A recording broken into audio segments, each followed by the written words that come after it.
هنعمله ايه؟ كفته فرن ان شاء الله.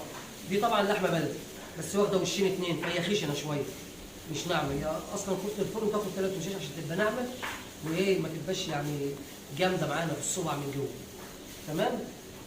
بسم الله الرحمن الرحيم. النهارده راح نديها تذكره باودر عشان الناس اللي سالوا على الباودر اهو، عشان هي واخده وشين بس مني. تمام. ودي فلفل اسود عليه كده شويه، ادي سبرينكل، ادي 7 بهارات، ودي بلح جوز الطيب.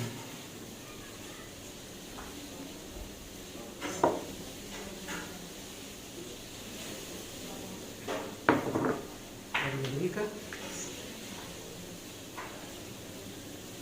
عشان تديني لون شويه، ادي الملح،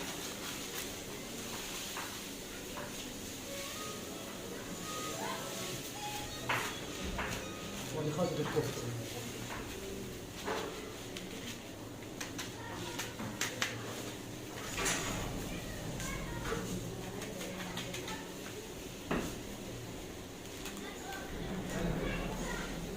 نقول البهارات تاني، دي خلطة الكفتة، الفلفل الأسود، يبقى بابريكا وبلح جوز الطيب وال7 بهارات.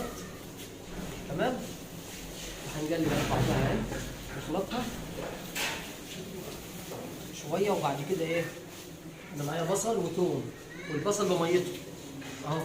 البصل بميته طبعا، لو كفتة فحم ما نحطش البصل بالمية، بناخد التفل بس عشان ما تفتلش مني على السيخ. تمام. ده بينحط بميته لان دي هتنعمل في صاج. ميه البصل دي اهم حاجه عندي اهو.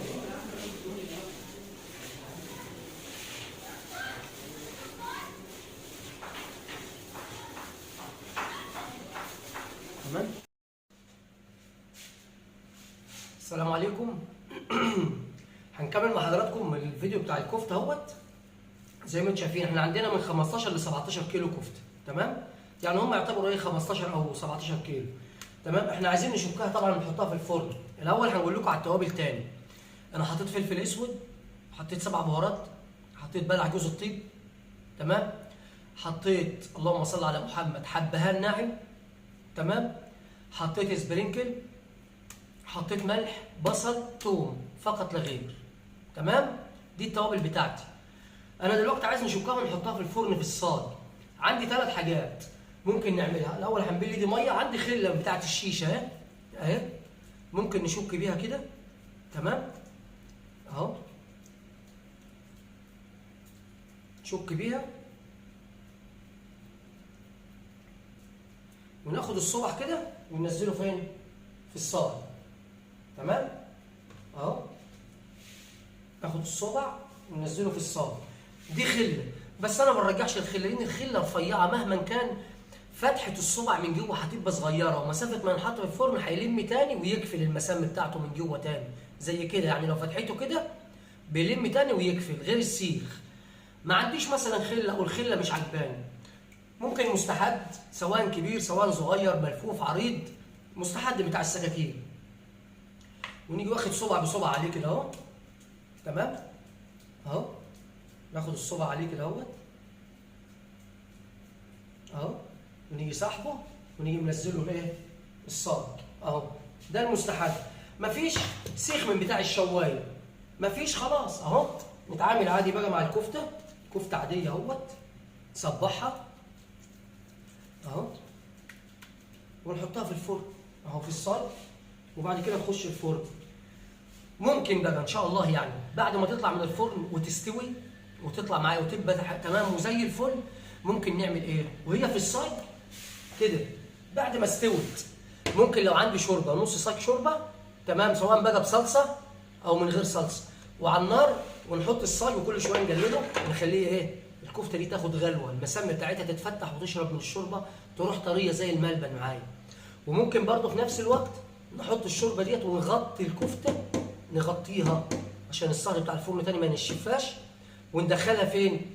وندخلها الفرن تاني تاخد غلوه. بس الاحسن النار، بس طبعا الصاج المجلفل لو انحط على النار هيبوظ، لازم يكون صاج المونيوم. تمام؟ يا اما نار هاديه وكل شويه نلف الصاج كده، نلف الصاج بحيث الشوربه دي تغلي سواء بصلصه او من غير صلصه او متبله، تخلي تغلي ايه؟ تغلي صوابع الكفته ديت وتشرب منها وتتغلغل فيها كده، تتفتح المسام بتاعتها وتشرب منها.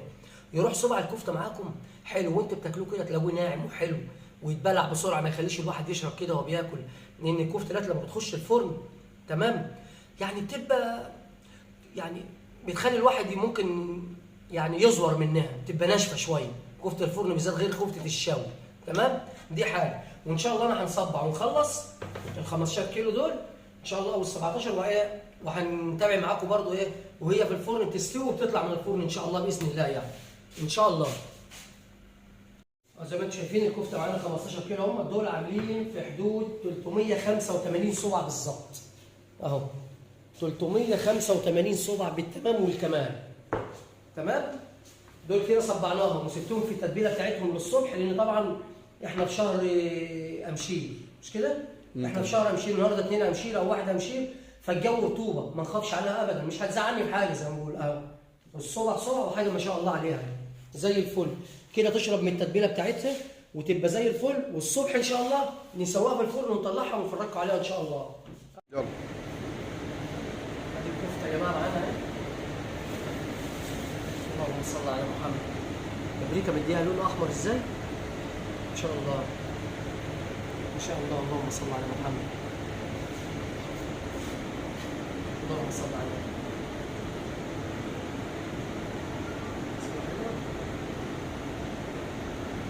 اقول لك بقى تاخد الصوره ازاي؟ عرفت؟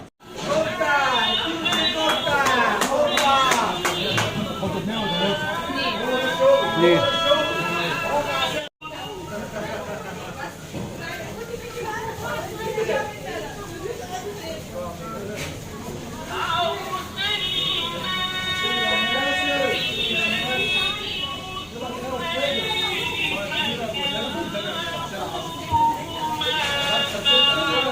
يلا بينا يلا بينا.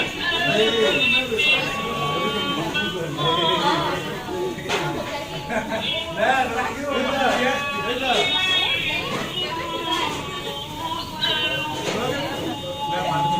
مش ازيك يا شيخ؟ زعلانه مني ولا ايه؟ لسه فاكر؟ الله يسامحك الله يسامحك. لا ما هو الاكل يا جماعه الصراحه وقت البطون بتوه العموم. والله عشان مستعده يا شيخ. الله يخليك الله انت يخليك بطل الحكايه. الله يخليك ويبارك فيك. لا في ايد مين دي؟ من ايد مين ده؟